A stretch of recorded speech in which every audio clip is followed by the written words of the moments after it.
प्रभु नित्यानंद श्री अद्वैत गदाधर श्रीवासादि गौर भक्त वृंद। हरे कृष्णा कृष्ण कृष्णा हरे हरे, हरे राम राम राम हरे हरे, हरे कृष्णा कृष्ण कृष्णा हरे हरे, हरे राम राम राम हरे हरे, हरे कृष्णा कृष्ण कृष्णा हरे हरे, हरे राम राम राम हरे हरे, हरे कृष्णा कृष्ण कृष्णा हरे हरे, हरे राम राम राम हरे हरे। समझ में नहीं हुआ क्या? ठीक है, बोलते पड़े ऑक्सीजन 4 बार होता क्या? तो बोल रहे थे हम लोग हरे कृष्णा कृष्ण कृष्णा हरे हरे, हरे राम राम राम हरे हरे।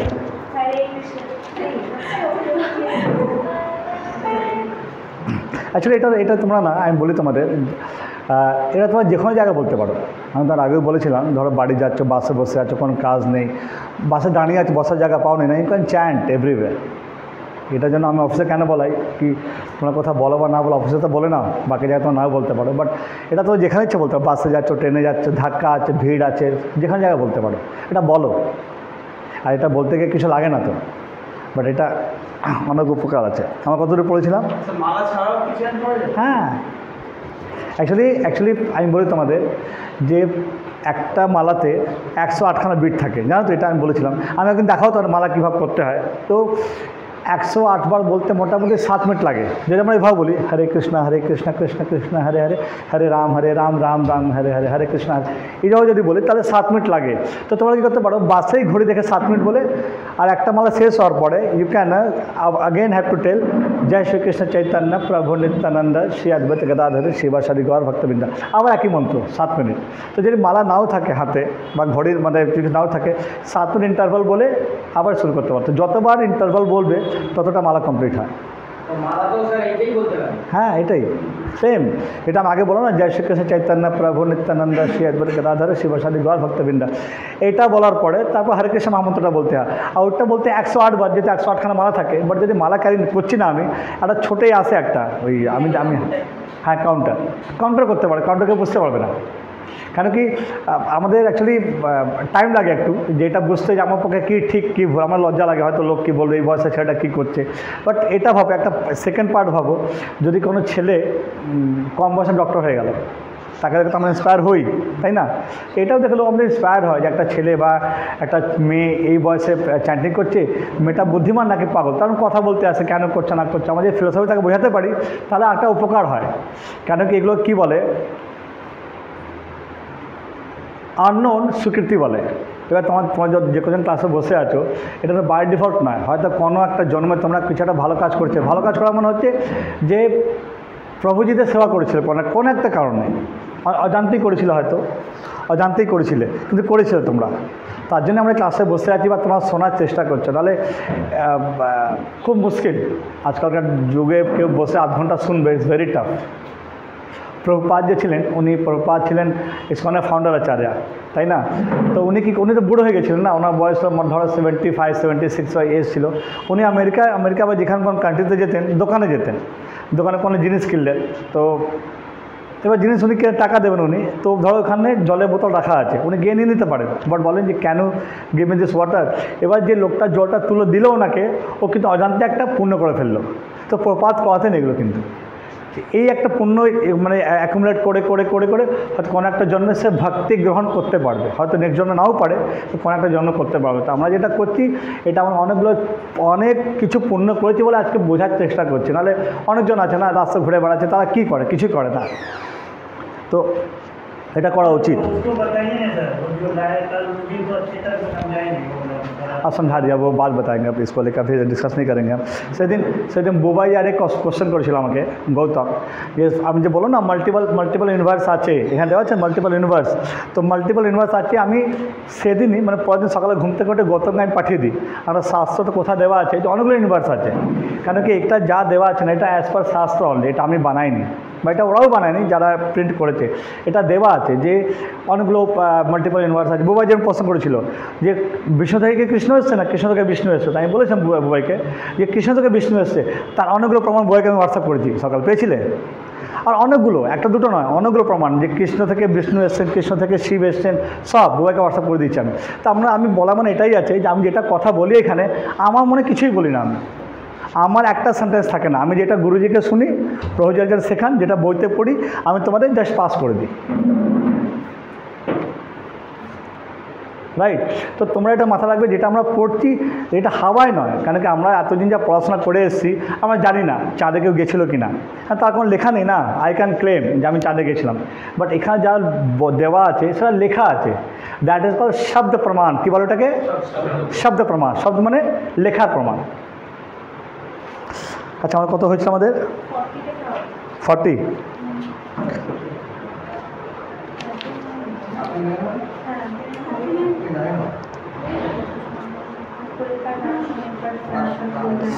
अच्छा আমার সঙ্গে বলো তোমরা শ্লোক ভগবদ গীতা চ্যাপ্টার 1 শ্লোক 39, রাইট? বলো।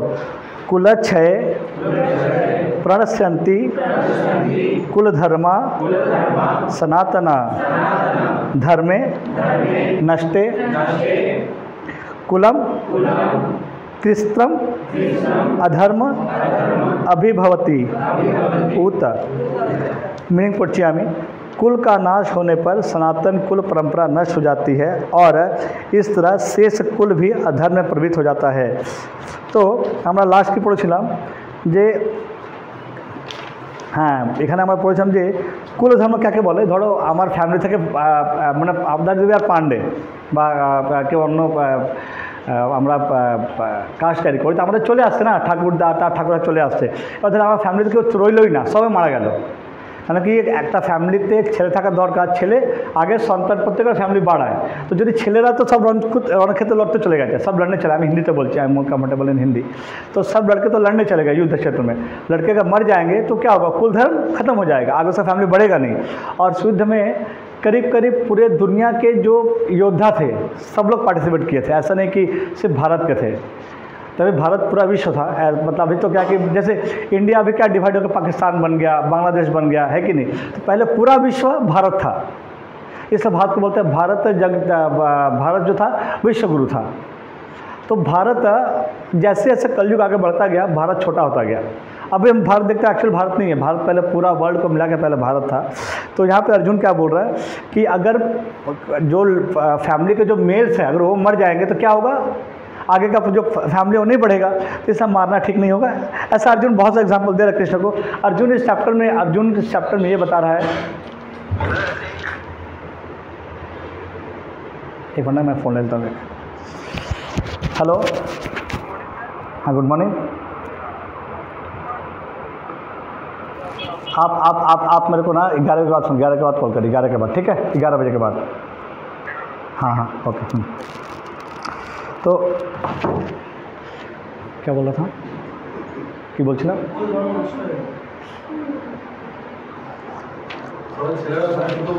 हाँ तो सब हाँ राइट, कुल धर्म नष्ट हो जाएगा। तो सब लड़के लड़ने चले गए तो कोई बचेगा नहीं, फैमिली में कौन बचेगा? फीमेल बचेंगी, और फीमेल अकेले बच्चे पैदा नहीं कर सकते विदाउट मेल के, ये हमको पता है। तो अर्जुन का वही तर्क था। अर्जुन इस चैप्टर में ये बताएगा भगवान को कि भगवान लड़ाई क्यों नहीं करना चाहिए। अर्जुन जो भी तर्क दे रहा है ये सब जेन्युइन है, क्योंकि Arjun was a highly educated. Arjun का एजुकेशन हम ऐसे पता लगा सकते हैं कि अर्जुन इस शरीर के, जैसे हमारा शरीर है ना, हम इस शरीर को लेकर स्वर्ग में नहीं जा सकते, हमको शरीर छोड़ना पड़ेगा, मरना पड़ेगा, तब हम जाके अपने कर्म के हिसाब से स्वर्ग नरक जाएंगे। अर्जुन इसी स्वर्ग में, इसी शरीर में स्वर्ग चला गया था। He was highly qualified. उसका जो विद्या था, वो जो सीखा था, वो वेद पुराण सब जानता था। He knows everything. अर्जुन का इतना ताकत था कि वो हवा को रोक सकता था। एक श्लोक आएगा आगे, उसमें अर्जुन बोलेगा कि भगवान मैं हवा को रोक सकता हूँ। जैसा अब जाता है ना तूफान आता है, आमफान ये सब आता है, अर्जुन उसको रोक सकता है, इतना कैपेसिटी था अर्जुन में।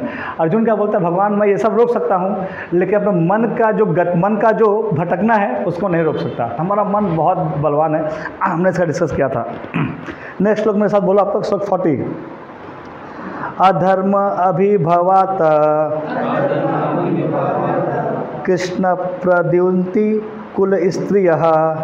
कृष्ण प्रदुष्यन्ति, प्रदुष्यन्ति मतलब गंदा कर देना, प्रदुष्यन्ति कुल स्त्रियः स्त्रीषु दुष्टाशु वासणया जायते वर्णशंकर। मीनिंग आई पोची, हे कृष्ण, जब कुल में अधर्म प्रमुख हो जाता है तो कुल की स्त्रियां दूषित हो जाती हैं और स्त्रीत्व के पतन से हे विष्णुवंशी अवांछित संतान उत्पन्न होती हैं। अब यहाँ अर्जुन क्या रीज़न बता रहा है कि अगर सारे मेल मर जाते हैं तो फीमेल घर में अकेले रह जाएंगी, तो फीमेल को जो औरतें हमें लाए हैं उनको बाहर के लोग मॉलेस्ट कर सकते हैं और उनसे जो बच्चा पैदा होगा वो बच्चा इसका बोलते हैं नाजायज़ बच्चा पैदा होगा और वो बच्चा फैमिली का कैसे आगे बढ़ाएगा। तो अर्जुन जो बताया that is very much genuine, क्योंकि कोई मेल रहेगा नहीं फैमिली में, बूढ़े रहेंगे या तो बच्चे रहेंगे और औरतें रहेंगी, तो फैमिली कैसे आगे बढ़ेगा। और उस फैमिली में क्या होगा, अगर बच्चे आगे बढ़ जाएंगे तो क्या प्रॉब्लम होगा, देखो आगे बता रहे हैं यहाँ पे। और उसको उससे ऐसा संतान को क्या बोलते हैं, वर्ण संकर। संस्कृत में क्या बोलते हैं, वर्ण संकर, नाजायज़ संतान को बोलते हैं। नाजायज़ एक्चुअली मुस्लिम वर्ड, हिंदू वर्ड नहीं है ये। हाँ, वासुदेव कृष्ण का जो वंश है उसको बोलते हैं विष्णु वंश, विष्णु वंश, तो इसलिए वासुदेव वर्ड यूज़ किया गया है। तो कृष्ण, हाँ, कृष्ण के लिए यूज़ किया गया वासुदेव, मतलब विष्णु के वंश है, ऐसा कृष्ण का नाम बताया गया है वासुदेव। तो श्लोक नंबर 41 बोलो। शंकरः नरकाय एव कुलघ्राणां कुलस्य च पतन्ति पितरो हेषां लुप्त पिंड उदक्रिया। अवांछित संतानों के विधि से निश्चय ही इस परिवार के लिए तथा पारिवारिक परंपरा को विनष्ट करने वालों के लिए नारकीय जीवन उत्पन्न होता है। ऐसे पतित कुलों के पुरखे पितरलोक में गिर जाते हैं क्योंकि उन्हें जल तथा पिंड दान देने की क्रियाएं समाप्त हो जाती हैं। अब देखो यहाँ पे अर्जुन रीज़न बता रहा है कि वो जो नाजायज़ बच्चे पैदा होंगे वर्णशंकर, उनसे क्या नुकसान होगा। तो क्या है कि हम लोग जिसके पिताजी या माताजी नहीं है, हम लोग दुर्गा पूजा टाइम महालया के दिन में हम लोग जाके वो देते हैं, पिंडदान देते हैं, राइट। अगर बच्चा बचेगा ही नहीं, कोई बच्चा नाजायज़ बच्चे पैदा होंगे तो पिंडदान कौन देगा। और क्या होता है मैं बताऊँ तुम लोग को और नॉलेज है एक्स्ट्रा, कि पितर एक लोक है, पितर लोक, वो कहाँ पे है, मैंने बताया था एक बार, कहाँ पे है वो पितर लोक। हाँ तो बोले छिला तो क्या में कहाँ है, ज्ञान में पिंड देने जाते हैं, नहीं, चाँद पे है। चंद्रमा के आधा स्वर्ग लोक है, आधा पितर लोक है। तो जिनका डेस्टिनेशन, जैसे किसी के पिता हैं, उनका डेस्टिनेशन डिसाइड नहीं होता तो उनको पितर लोक में भेज दिया जाता है। नहीं समझ आया, किसी के पिता हैं और उनका डेस्टिनेशन का डिसाइड नहीं हुआ है तो उनको कहाँ भेजना, नर्क जाएंगे स्वर्ग जाएंगे, तो पितरलोक में वेट करते हैं। तो पितरलोक में कोई अगर जाता है तो उनको खाना नहीं दिया जाता। खाना कौन देता है, जो हम लोग देते हैं ना पिंडदान, जो साल में एक बार जाकर देते हैं महालया में, तो वो हम जब देते हैं तो उनको खाना मिलता है। अब ये क्वेश्चन हो सकता है तुम लोग का कि सर एक दिन खाना में पूरा साल कैसे खाते होंगे वो लोग, नहीं। तो देखो देवताओं का 6 महीने का दिन और 6 महीने का रात होता है, यानी हमारा एक साल उनका एक दिन होता है। 14 जनवरी से 24 या 23 जून तक जो हमारा दिन यहाँ पे होता है ना, मतलब ये इसको बोलते हैं उत्तरायण। क्या बोलते हैं, उत्तरायण। तो इस टाइम पे तुम देखोगे ऐसा अभी दिन बड़ा हो रहा है, 24 जून के बाद दिन छोटा होना चालू हो जाएगा, तो वो चालू होता है दक्षिणायन। तो 13 या 14 जनवरी से 23 या 24 जून तक इस टाइम पे देवताओं का दिन होता है। और जैसे ही 24 जून या 23 जून के बाद से उनका शाम होना चालू होता है, फिर रात होता है। तो देवता लोग 24 घंटे में एक बार खाना खाते हैं, एक दिन में खाना खाते हैं। तो उनके एक दिन में हम एक बार खाना खिलाते हैं, समझ में आया। जैसे दिन रात हो गया 24 घंटे का, 6-6 महीने का, एक बार खाना खिलाते हैं तो पूरे साल उसको खा के लोग रह जाते हैं। हमारा एक साल बट उनका एक दिन है, वो नहीं समझाया, बुझेगा चे। तो जो पितर, वो अर्जुन ये बता रहा है कि जो पितर लोक में जो लोग बैठे हैं उनको तो फिर नाजायज़ औलाद खाना खिलाएगा नहीं, क्योंकि तो नाजायज़ औलाद, उसको क्या फ़र्क पड़ता है कि पितर लोक में कौन है या नहीं है। तो ये सब परंपरा बंद हो जाएगा। पितर लोक के जो लोग हैं उनको अगर खाना नहीं मिलता है तो पता है क्या होता है, वो और नरक में चले जाते हैं। जिसके पापा नहीं है उनको पिंडदान करना चाहिए। इसलिए पहले के जो लोग थे या अभी भी बहुत सारे फैमिलीज हैं जो चाहते हैं कि हमारा बेटा पैदा हो। बेटी हो ठीक है, एक्चुअली बेटी भी पिंडदान कर सकती है, ऐसा नहीं कि बेटा कर सकता है, बेटी भी कर सकती है। बेटा को बोलते हैं पुत्र, पुत्र।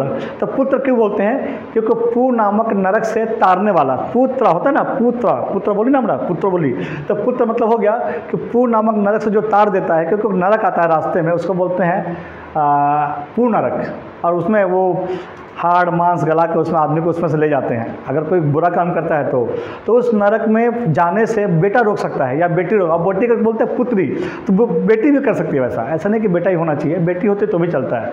तो अर्जुन क्या बोल रहा है कि अगर नाजायज बच्चे पैदा होंगे, वर्ण शंकर पैदा होंगे, तो ये सब तो नहीं करेंगे फिर, तो पितर क्या होंगे, पितर लोग को खाना नहीं मिलेगा तो और नीचे गिर जाएंगे। और क्यों नीचे, अब देखो पितर लोग नीचे क्यों गिरते हैं? अगर हमने बेटा बेटी पैदा किया, उसमें संस्कार नहीं डाला, तो क्या होता है कि हमारा बेटा बेटी हमारे मरने के बाद हमारा क्रियाक्रम नहीं करेंगे ना, कि भाई फैशन हो गया ना अभी। अब लोग क्या बोलते हैं, हाँ ठीक है, जब 5 दिन रखे दे इतने, और उसके बाद वो इलेक्ट्रिक में हीटर में जला देते हैं। तो बॉडी को जितना दिन रखा जाता है मरने के बाद, उतना ज़्यादा उसकी यातना मिलता है जर्नी में। क्यों यातना मिलता है? क्योंकि मान लो कि यमदूत जो आते हैं उनका 13 दिन का कोटा है, 12 दिन का, 12 दिन में उनको लेके जाने का प्लान रहता है कि हाँ ठीक है 12-13 दिन में आत्मा को यहाँ से लेके जाना है अगले जर्नी के लिए।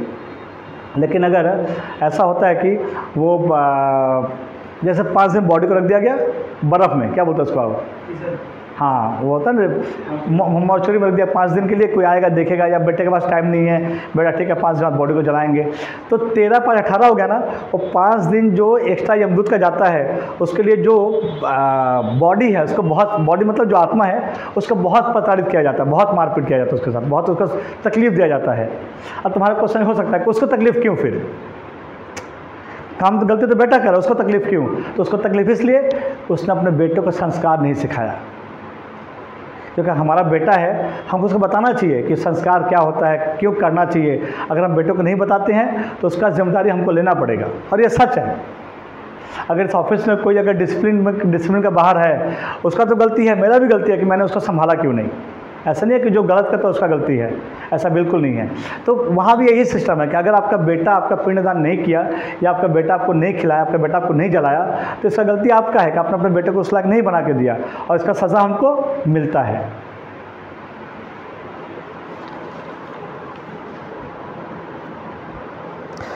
कहाँ थे हम लोग? हाँ, उन्हें जल तथा पिंड की दान क्रिया समाप्त हो जाती है। श्लोक नंबर 42। दौशे एते कुलघ्राणाम वर्णशंकर कारकः उत्सादन्ते जाति धर्म कुल धर्म च शाश्वतः।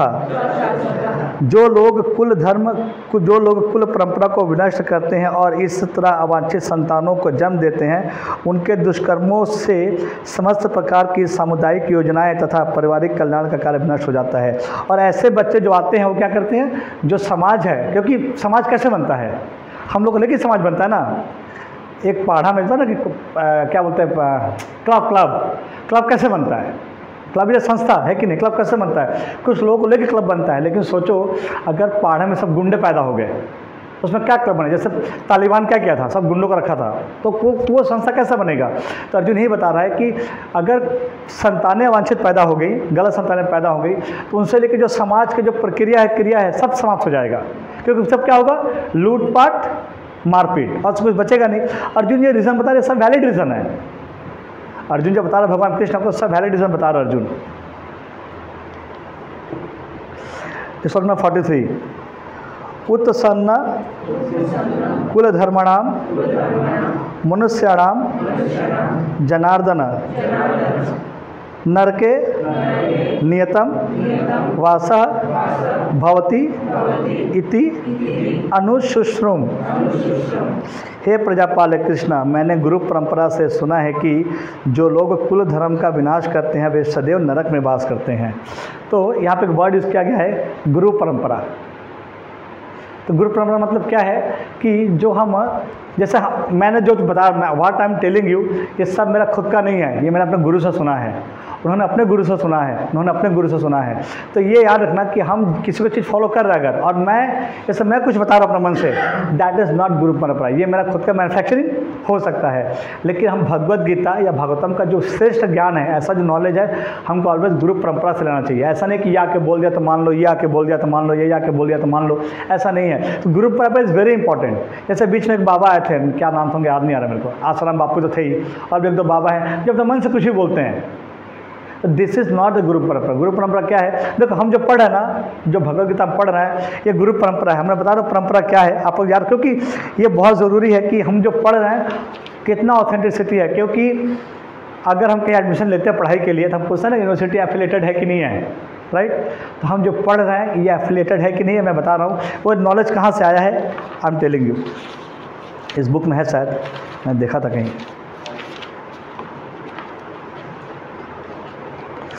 पहला जो ये ब्रह्मा जी बोले थे, कृष्ण ने बोला था ब्रह्मा जी को। किसको बोला था? हाँ, पेज नंबर 3 ना, हाँ राइट। कृष्ण ने, जब पेज नंबर 30 खोलो आप लोग एक बार, पेज नंबर 30 खोलो, मतलब हिंदी पेज नंबर 30, बंगाली का पेज कितना है? फर्स्ट चैप्टर का पहले वाला पेज, पहला चैप्टर का पहले वाला पेज, फर्स्ट चैप्टर का पहले वाला पेज। हाँ मिला ना, मिला? ये शायद ये वाला, हाँ ये हाँ, page number 39, Bengali page number 39, Bengali पे 39। मैं बता दूँ यार, बहुत इंपॉर्टेंट है। आप ये जान लो कि हम अंधेरे में नहीं पढ़ रहे हैं। गुरु परंपरा से आया, गुरु परंपरा कहाँ से होता है मैं बता रहा हूँ आपको। देखो मिल गया सबको। देखो पहला कृष्ण जी बोले थे, किसको? ब्रह्मा जी को। ब्रह्मा जी ने बोला था नारद जी को, नारद जी उनके बेटे हैं। नारद ने बोला व्यास देव को, व्यास ने बोला मध्वाचार्य कहा मध्व है उनको बोला था। वहाँ से पद्मनाभ से नृहरि से माधव से अच्छोभ्य से जयतीर्थ से ज्ञान सिंधु से दयानिधि से विद्यानिधि से राजेंद्र से जयधर्म से पुरुषोत्तम से ब्राह्मण तीर्थ, वहाँ से व्यास तीर्थ, देन लक्ष्मीपति, देन माधवेंद्रपुरी। अब ये माधवेंद्रपुरी कौन थे? ये राम, वो क्या थे, चैतन्य महाप्रभु, इनके गुरु के गुरु थे। इसके बाद ईश्वरपुरी से चैतन्य महाप्रभु से रूप सनातन गोस्वामी, ये सब 5 वो हैं, 6 गोस्वामी हैं। वहाँ से रघुनाथ जीव, वहाँ से कृष्णदास, वहाँ से नरोत्तम दास, वहाँ से विश्वनाथ, वहाँ से जगन्नाथ, भक्ति विनोद ठाकुर, गौर किशोर बाबा जी, भक्ति वेदांत सरस्वती ठाकुर महाराज, उसके बाद ऐसे भक्ति वेदांत स्वामी प्रभुपाद। तो ये समझा नहीं समझा, मैं क्या बताया, ये परंपरा से आया है। ऐसा नहीं कि कोई बीच में से आकर घुस गया है। तो परंपरा जिसको बोलते हैं गुरु परंपरा, क्या बोलते हैं इसको? गुरु परंपरा। तो हम बीच में से नहीं ले सकते। जैसे मैंने अपना वर्तन मान भगवद गीता का, देयर इज नॉट ओके। तो गुरु परंपरा से जो चीज़ आता है दैट इज एक्चुअल। अभी मान लो मैं पढ़ाऊँ अगर ABCD, मैंने ये अपना मन से कुछ बना दिया, दैट इज़ नॉट एक्सेप्टेड। तो हम पढ़ा ना A B क ख ग हम लोग पढ़ा है अपने गुरु से, वो अपने गुरु से पढ़ा होगा, तो वैसे ही लेना चाहिए। अपने मन से कोई चीज़ को हम बना के नहीं बोल सकते। अर्जुन क्या बोल रहा है? गुरु परंपरा से सुना है कि जो लोग कुल धर्म का विनाश करते हैं सदैव नरक में वास करते हैं। अर्जुन अपने बारे में बता रहा है कि आप जो सिखा रहे हो मेरे को, मेरा डेस्टिनेशन नरक हो जाएगा, क्योंकि मैं सबका विनाश करूँगा। अर्जुन ये सब बातें बता रहा है, क्यों बता रहा है? युद्ध नहीं करने के लिए, राइट। हम यहाँ पर रहने देते हैं आज, श्लोक 44 नेक्स्ट वीक मतलब कर लेंगे। फिर यहाँ तो कोई सवाल है तो पूछ सकता है। श्लोक ना 44 मैं बताऊँगा, 44 কালকে নেব আমরা। স্যার শ্রী চৈতন্য যেমন কৃষ্ণের একটা রূপ ছিল, তাহলে এই শ্রী চৈতন্য কৃষ্ণের একটা রূপ ছিল, তাহলে এই গুরু পরম্পরা যতগুলো রয়েছে সবই কৃষ্ণের রূপ না। আচ্ছা বলি তোমাকে যে কৃষ্ণ অলওয়েজ কৃষ্ণ হয়ে আসেন না। মানে কৃষ্ণকে মাঝে মাঝে হয়তো ধরো আমি বলছি, ধরো আমাকে কেউ ডাকে कि राजेश जी आप आएंगे क्या? तो सर मैं कल्याण को भेजता हूँ, सर मैं बुआई को भेजता हूँ। तो हमें लोग पाठी दी, उन्हें लोग पाठी रहा है। बुझ रहे हो? मैंने कृष्णा नॉट अलोन, कृष्णा कभी अकेले नहीं रहते। और देखो क्या है ना कि हम कृष्णा को एक कारण से नहीं जान पाते, क्योंकि हम कृष्णा से प्रेम नहीं करते। हम कृष्ण को नहीं जान पाते क्योंकि Krishna is a supreme personality of God है। कृष्ण भगवान है ना, उनका क्यों नहीं जान पाते? क्योंकि हम उतना उनसे प्रेम नहीं करते। और कृष्णा से प्रेम नहीं करने पर कृष्णा को जान पाना बहुत मुश्किल है। और जो ब्रजवासी थे वो भी कृष्ण को भगवान नहीं मानते थे। क्यों? हम तो कृष्ण को भगवान नहीं मानते क्योंकि हम कृष्ण से द्वेष करते हैं, या कृष्ण से हम कंपटीशन करते हैं तो हमको भगवान नहीं मान सकते या नहीं मानते हैं, लेकिन ब्रजवासी भगवान नहीं मानते उनको। क्यों नहीं मानते? हाँ, वो कृष्ण से प्यार करते थे, भगवान नहीं मानते थे। इवन कृष्ण ने बहुत प्रूफ किया कि मैं भगवान हूँ, मेरे को एक्सेप्ट कर भगवान के हिसाब से। कृष्ण ने माना ही नहीं। एक बार क्या हुआ कि कृष्ण, उनके पिता का नाम क्या था? कृष्ण के पिता का नाम नंद महाराज। नंद महाराज बोले सुबह कि मैं जा रहा हूँ गंगा नहाने, यमुना नहाने, गंगा नहाने। तो कृष्ण बोले कि यहाँ तो यमुना है। बोला हाँ, यमुना नहा के मैं आ रहा हूँ। तो कृष्ण बोले डोंट वरी पापा, मैं अभी गंगा को ला देता हूँ यहाँ पे, तू गंगा लेके आएगा। नंद महाराज बोल रहे हैं कृष्ण को, तू गंगा लेके आएगा। बोला हाँ, गंगा मेरे पैर से आया है, धरती पे गंगा नहीं था। मैं वामन देव में ऐसा पैर उठाया और पैर ऊपर उठाया तो जो हमारा ब्रह्मांड का ऊपरी कवर है, कवर टूट गया और वहाँ से गंगा घुस गई। बस उसका थप्पड़ मार के बोलते जा, मैं कुर्ता लेके आ। तो दो रीज़न भगवान को भगवान नहीं मानने का। हम लोग क्यों नहीं मानते? क्योंकि भगवान से कंपटीशन करते हैं। हमको लगता है कि सही है, ऐसा नहीं पॉसिबल है। और ब्रजवासी भगवान को भगवान नहीं मानते। एक बार कृष्ण को उनकी माँ ने, यशोदा मैया ने उससे बांध दिया था, ओखल से। ओखल क्या बोलते हैं उसको, जिसको हम लोग शिकड़ नहीं, वो एक होता है ना, जैसे दामोदर अष्टकम में कोई ना दामोदर अष्टकम की बोल उठा के बांग्ला ओखली बोले, बांग्ला है। हाँ, तो देखे ना, बांग्ला ओखली बोले। ओखल से बांध दिया था कृष्ण जी को यशोदा मैया ने। तो बलराम को देख के बहुत गुस्सा आता है कि भगवान को माता जी ने बांध दिया। तो आके बोलते हैं यशोदा मैया को, पता है मैया ये कौन है जिसको तुमने बांध कर रखा हुआ है? ये भगवान है, ये भगवान, ये परम भगवान श्री कृष्ण हैं और ये राम के रूप में आ चुके हैं। ये वराह भगवान है, ये नरसिंह भगवान है। असलम ऐसे करके सुन रही है। हाँ, तो बोल अच्छा भगवान। अच्छा, और क्या किया इसने? तो ये जो पूरा सृष्टि है, ब्रह्मांड, इसके मालिक है ये। अच्छा, और तू कौन है? मैं तुमका सेवक हूँ, भाग यहाँ से। तो ये भगवान की इज्जत है वहाँ पे ब्रजवासी में। भगवान को लोग भगवान क्यों नहीं मानते? क्योंकि वो इतना प्रेम करते हैं, उनको लगता है कि ये घर का बालक है। अब भगवान ने जब वराह देव को निकाला था पानी में से, वराह मतलब पृथ्वी को जब निकाला था पानी में से, तो वहाँ पे सब देवताओं ने उनका स्तुति किया था। स्तुति मतलब गुणगान किया था। तो भगवान ने ये दिखाने के लिए कि मैं भगवान हूँ, ब्रज में गोलोक क्या बोलते हैं उसको, विंड, वो गोवर्धन पर उठाया था लेफ्ट हैंड में। वहाँ कोई भगवान नहीं समझा। सब क्या बोले, ओ अच्छा कृष्ण उठाए ना, हम लोग सब हेल्प करते हैं उसको। और सब क्या किए, डंडा लेके उसके नीचे लगा दिए कि हम लोग भी पहाड़ उठा लिए हैं। तो ये बहुत मुश्किल है कि हम लोग भगवान को एक्सेप्ट नहीं करते, वो भगवान को एक्सेप्ट नहीं करते। उनका प्रेम बहुत ज़्यादा है कि नहीं? जैसे क्या होता है कि हाई कोर्ट, अगर सुप्रीम कोर्ट का जज है, घर में जाता है तो वही इज्जत है, राना कर दे, उसका वाइफ बोल सकते उसको, तुम झाड़ू पोछा कर दे। सुप्रीम कोर्ट का जज है जिससे हमको मिलने में सोचना पड़ेगा मिलेगा नहीं मिलेगा, लेकिन वो घर में जाके वही इज्जत है। भात भूसी दाओ, जल तुले दाओ, तो करता हो घर में वो। लेकिन बाहर सुप्रीम कोर्ट का जज है वो। तो भगवान का जो घर है ना, वो गोलोक वृंदावन है। वहाँ भगवान को कोई भगवान नहीं मानता। और भगवान के बहुत पसंद है। भगवान को लगता है, भगवान को अगर हम भगवान मानते हैं, ठीक है भगवान तो ही हैं, लेकिन गोलोक वृंदावन के जो ब्रजवासी हैं भगवान को भगवान नहीं मानते, आउट ऑफ लव ओनली। तो हमारा उनमें फ़र्क है, हम भी नहीं मानते, वो भी नहीं मानते, लेकिन उनका हमारे बहुत फ़र्क है। हाँ, तुमसे छिले ना আর তোমাকে বুঝিয়ে দেবো, যা যা বুঝিনি একবার টাইম পার বুঝিয়ে দেবো। এখন আমি বুঝিয়েছিলাম সেদিন, অ্যাকচুয়ালি আমি বুঝিয়ে দেবো এটা। और कोई सवाल है क्या? 10 बज गए। रास्ते पकड़, रास्ते पढ़ो। हाँ कौन? अच्छा हाँ,